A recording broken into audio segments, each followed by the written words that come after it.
প্রধানমন্ত্রীর কার্যালয়ে প্রধানমন্ত্রী ফেলোশিপ 2024 অ্যাওয়ার্ড প্রদান অনুষ্ঠানে বক্তব্য রাখছেন প্রধানমন্ত্রী শেখ হাসিনা। আমরা সরাসরি চলে যাচ্ছি সেখানে। 4,466 কোটি টাকা এগুলি আমরা বরাদ্দ দিয়েছি, কারণ আমি সবসময় এটাই বিশ্বাস করি যে গবেষণা একান্তভাবে দরকার।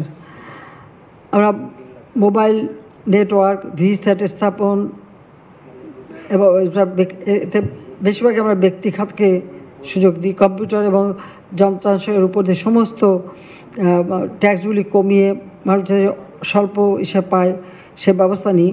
কারণ আমরা প্রথম আমাদের পার্টির জন্য 91 সালে যখন কম্পিউটার কিনতে যাই তখন দেখলাম 3,50,000 প্রায় 50,000 টাকা, 3,50,000 টাকার উপরে আমাদের লেগেছিল সেই কম্পিউটার কিনতে, যার জন্য পরবর্তীতে যখন আমি সরকারে আসি আমরা সবগুলি ট্যাক্স কমিয়ে দিই। অবশ্য এ ব্যাপারে আমাকে কম্পিউটার শিক্ষা এবং কম্পিউটার সম্পর্কে জ্ঞান এবং কম্পিউটার চালানো এগুলি আমি আমার ছেলের কাছ থেকে শিখেছি। ওই মুক্তিযুদ্ধের সময় জেলখানায় যে ছেলেটার জন্ম হয়েছিল সজীব ওয়াজেদ জয়, সেই কিন্তু শেখায় এবং তারই পরামর্শ ছিল যে সব ট্যাক্স কমিয়ে দাও, এগুলি সহজলভ্য করো, কম দামে যেন সবাই কিনতে পারে সেই ব্যবস্থাটা করতে হবে। আমরা সেটাই করেছি এবং প্রথম ট্রেনিংটাও এই কোর্স চালু সেটাও ওরা দিয়ে করা।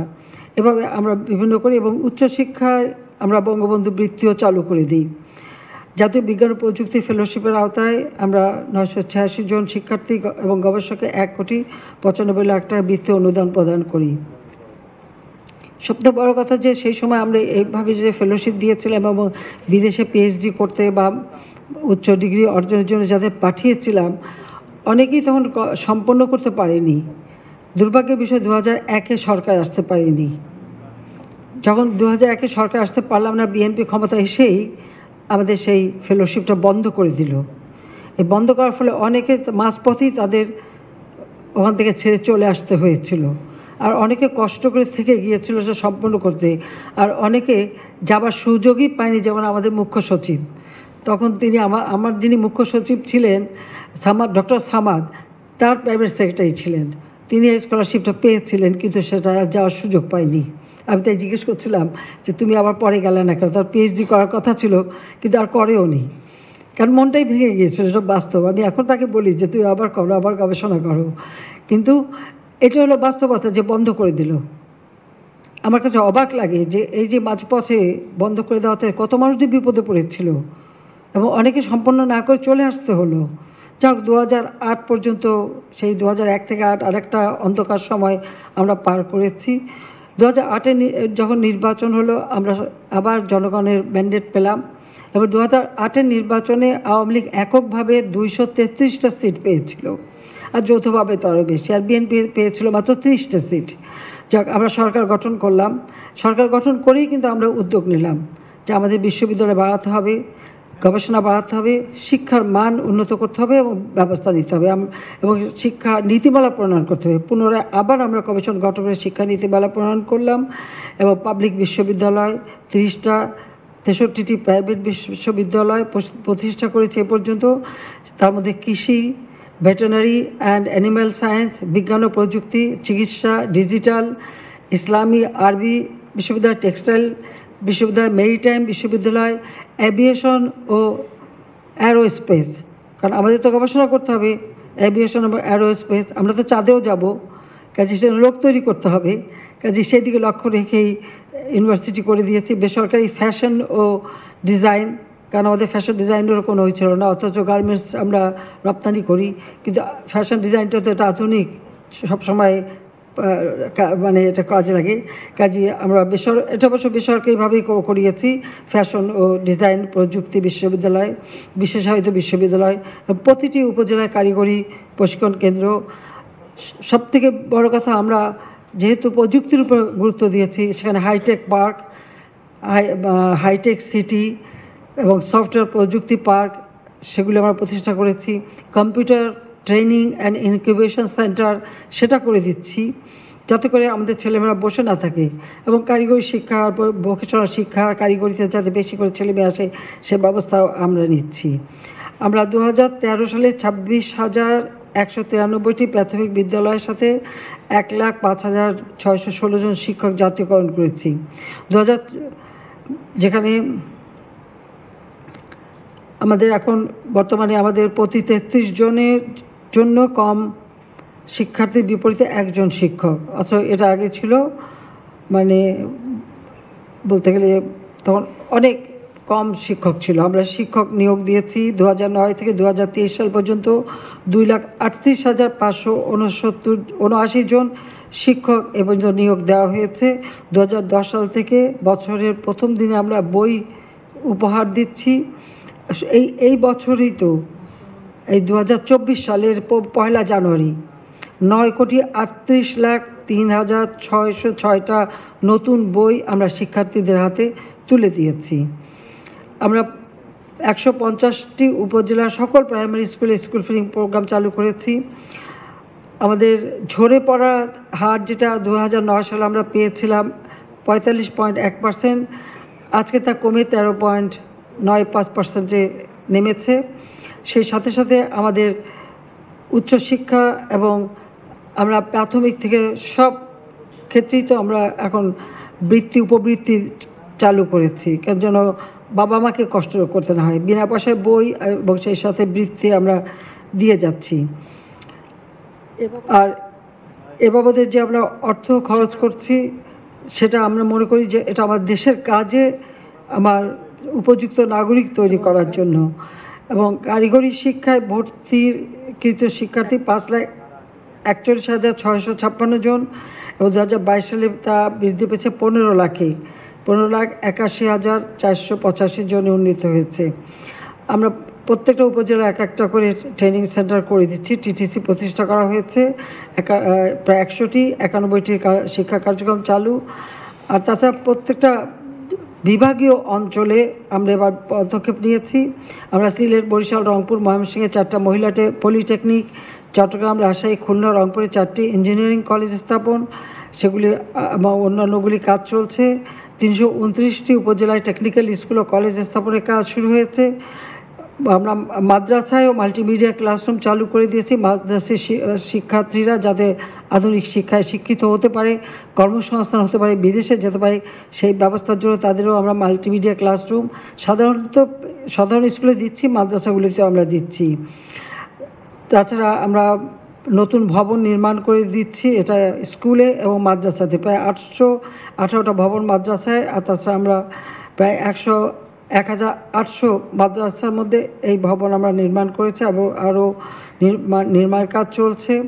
আমরা ভোকেশনাল কোর্স চালু করেছি এবং 1,036টি শেখ রাসেল আইটি ল্যাব চালু করেছি, অর্থাৎ কোনো অঞ্চলের লোকজন পিছিয়ে না পড়ে। এবং 9টা ভাষা দিয়ে একটা অ্যাপস তৈরি করে দেওয়া হয়েছে, কারণ ফ্রিল্যান্সিং আমরা লার্নিং অ্যান্ড আর্নিং যে প্রোগ্রামটা নিয়েছি সেখানে ফ্রিল্যান্সাররা তারা এখান থেকে শিখতে পারে, যে দেশে কাজ করবে সে দেশের ভাষা যাতে সহজে শিখতে পারে সেই জন্য সেই অ্যাপসটা তৈরি করে দেওয়া হয়েছে।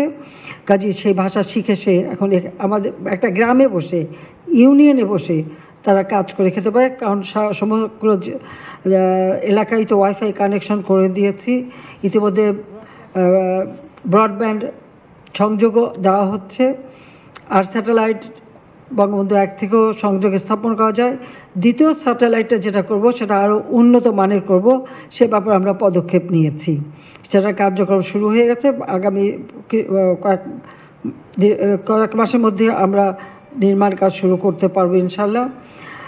অর্থাৎ আমরা যে টার্গেটটা ঠিক করেছিলাম 2021 সাল জাতির পিতার জন্মশতবার্ষিকী, 2020 এবং 21 সালে স্বাধীনতা সুবর্ণ জয়ন্তী, এর মধ্যে বাংলাদেশকে একটা ধাপে উন্নীত করব, যেটা আমাদের 2008 সালে নির্বাচনী ইশতেহারে ছিল দিন বদলের সনদ। আমরা সেটা কিন্তু সফলভাবে করে এখন আমরা উন্নয়নশীল দেশের মর্যাদা পেয়েছি। 2026 সাল থেকে এটা আমাদের কার্যকর হবে। 2026 সাল থেকে উন্নয়নশীল দেশ হিসেবে যে আমরা দেশকে এগিয়ে নিয়ে যাব, তো তার জন্য তো আমার উপযুক্ত নাগরিক গড়ে তুলতে হবে। সেই জন্যই আজকে আমরা, তাছাড়া শিল্প বিপ্লব প্রতি একটা সময় পরপর আসে। এখন নতুন যেটা আছে 4র্থ শিল্প বিপ্লব, তার উপযুক্ত আমার নাগরিক গড়ে তুলতে হবে, দক্ষ জনশক্তি গড়ে তুলতে হবে। সেই ব্যবস্থাটার জন্য আমরা প্রস্তুতি নিয়েছি এবং যেহেতু 2021 সালের আমাদের প্রেক্ষিত পরিকল্পনা করে সেটা বাস্তবায়ন করেছি, এখন 2021 থেকে 41 আমরা নির্দিষ্ট করেছি যে 2041 সালে আমরা স্মার্ট বাংলাদেশ করব। কারণ আমাদের জনশক্তি স্মার্ট জনশক্তি হবে, বিশ্বের যে কোনো দেশের সাথে তাল মিলিয়ে চলতে পারে। কারণ আমি একটা জিনিস দেখেছি, আমাদের দেশের ছেলেমেয়েরা সব থেকে বেশি মেধাবী। অনেক দেশ আছে যদি 2 আর 2 4 বলতে গেলে তাদের অন্য কিছু দিয়ে গুনতে হয়, আমাদের দেশের ছেলে মেয়েদের গুনতে হয় না। কাজেই সেদিক থেকে আমি বলবো আমাদের ছেলেমেয়ে অনেক মেধাবী, তাদের খালি সুযোগটা করে দেওয়া, আর সেটাই আমাদের কর্তব্য যে আমরা সেই সুযোগটাই করে দিতে চাই। আর সে কারণে এই প্রধানমন্ত্রী ফেলোশিপটা আমরা প্রবর্তন করেছি। তবে এখানে আমি একটা কথা বলি, যেটা আমি এইমাত্র বসে বসে এখানে হিসাবও করলাম। আমি 96 সালে সরকারে সেই ফেলোশিপ দিয়েছিলাম, যেটা আমি আগেই বললাম যে মাঝামাঝি পথায় যখনই বিএনপি ক্ষমতা আসলো, খালেদা জিয়া এসে সেটা বন্ধ করে দিল, অনেকে বিপদে পড়লো। মানুষ তো আর চিরদিন বেঁচে থাকে না। হ্যাঁ, পরপর 4 বার ক্ষমতা এসেছি, অনেক কাজ করার সুযোগ পাচ্ছি, মানুষের জীবন মান উন্নত করতে পেরেছি। বাংলাদেশ আর সেই 15 বছর বা 20 বছর আগের বাংলাদেশ না, এখন একটা পরিবর্তন হয়েছে, বদলে যাওয়া বাংলাদেশ। কিন্তু এটাকে ধরে রাখতে হবে। সেই জন্য আমি এখন আলাপ করছিলাম, তো বেশ মোটা অঙ্কের টাকাই লাগবে মনে হচ্ছে। তা আমি ভাবছি এটা আমি এই ফেলোশিপটাকেও একটা ট্রাস্ট ফান্ড করে আইন করে দিয়ে যাব, যেন ভবিষ্যতে কেউ আর এটা বন্ধ করতে না পারে। কারণ এই যে একজন বিদেশে যায়, মাঝখানে বন্ধ হয়ে যেয়ে শেষে যে বিপদে পড়ে, সেই বিপদটা আমি নিজে দেখেছি। অনেকে আমরা নিজেরা আমাদের প্রবাসী বাঙালিদের অনুরোধ করে থাকা খাওয়ার ব্যবস্থা করে দিয়ে যাতে তার পড়াশোনা সম্পন্ন করে আসতে পারে সে ব্যবস্থাও করেছি। কিন্তু সেটা সম্পন্ন করতে যে যারা চাকরিজীবী ছিল তাদের কিন্তু চাকরিও চলে গিয়েছিল, বিএনপি তাদেরকে বাতিল করে দেয়। তো সেই জন্য এবার আমি সিদ্ধান্ত নিয়েছি যে আমরা যাই এখন দেব একটা ট্রাস্ট ফান্ড করে দেবো, যে পট করে কেউ যেন আর বন্ধ করতে না পারি। তবে এখন আমরা যে স্কলারশিপটা দিচ্ছি, এবার যেটা দিলাম, এটা আমাদের যদি চালু রাখতে হয় তাহলে 5,000 কোটি টাকার একটা ফান্ড লাগে। কত টাকা আমাদের এবার দিচ্ছি আমরা? হ্যাঁ, আবার আমরা বিজ্ঞান ও প্রযুক্তি মন্ত্রণালয় থেকেও আমরা স্কলারশিপ দিচ্ছি, বা অন্যান্য ক্ষেত্রে আছে। এই সবগুলি মিলিয়ে আমাদের 5,000 কোটি টাকার একটা ফান্ড প্রয়োজন। তবে চিন্তা নেই, সেটা আমরা করতে পারবো, আমার সে বিশ্বাস আছে। এখানে টাকাটা বড় কথা না, বড় কথা হচ্ছে আমার দেশের ছেলেমেয়েরা বিদেশে যাবে, উচ্চ ডিগ্রি নেবে, তারা ফিরে আসবে, তাদের গবেষণা দেশের উন্নয়নের কাজে লাগবে। এটাই তো সব থেকে বড় কথা। টাকা জোগাড় হয়ে যায়, এটা কোনো অসুবিধা নেই। আমি তো শুরু করেছিলাম 2009 বাজেট ছিল মাত্র 68,000 কোটি টাকার। 2008-এ যে বাজেটটা দেওয়া হয়েছিল, আমি সরকার গঠন করার পরে পেয়েছিলাম 68,000 কোটি টাকার বাজেটকে এখন আমরা 7,97,000 কোটি টাকার বাজেট করেছি। তো এত বড় বাজেট যখন দিতে পেরেছি, তখন ওটা আমি জোগাড় করে ফেলবো, অসুবিধা নেই। একটু সময় লাগবে, কিন্তু করব। কিছু আমরা সরকার থেকে দেবো, কিছু আমরা জোগাড় করবো, তাই না? করে ফেলবো। কাজে আমি এভাবে চাই যেটাকে, কারণ আমরা এটাই চাই, যুদ্ধ বিধ্বস্ত দেশে জাতির পিতা যদি দেশে পাঠিয়ে পিএইচডি করে আনতে পারেন, তা আমরা এখন পারবো না কেন? সেটাই আমার কথা। আসলে সেই চিন্তাটা থাকতে হবে। তা আমরা দেশের কল্যাণেই কাজ করব। আমাদের আজকে আমি সত্যি খুব আনন্দিত যারা আজকে ফেলোশিপ পেয়েছেন। আমরা ইতিমধ্যে প্রধানমন্ত্রী ফেলোশিপ নীতিমালা 2022 প্রণয়ন করে দিয়েছি, এবং 2023-24 অর্থবছরের জন্য সরকারি কর্মকর্তা, বিশ্ববিদ্যালয়ের শিক্ষক, বেসরকারি প্রার্থীদের মধ্যে পিএইচডি পর্যায়ে 116 জন, মাস্টার্স পর্যায়ের 308 জনকে প্রধানমন্ত্রী ফেলোশিপ প্রদান করা হয়েছে, যার আর্থিক মূল্য, তোমরা খালি টাকার অঙ্ক দেখাও কেন? এত টাকার অঙ্ক দেখানো ঠিক না। তবু লেখা আছে, পড়ে দিচ্ছি, 365,70,79,80,000 টাকা এ পর্যন্ত দেওয়া হয়েছে, খরচ হয়েছে। এটা হলো 24 পর্যন্ত। আর এবারে 24-25 অর্থ বছরে মাস্টার ডিগ্রি পর্যায়ে 39 জন, এই আগে ছিল বেশি, এখন কয় বছরের, আচ্ছা এটা 1 বছরের।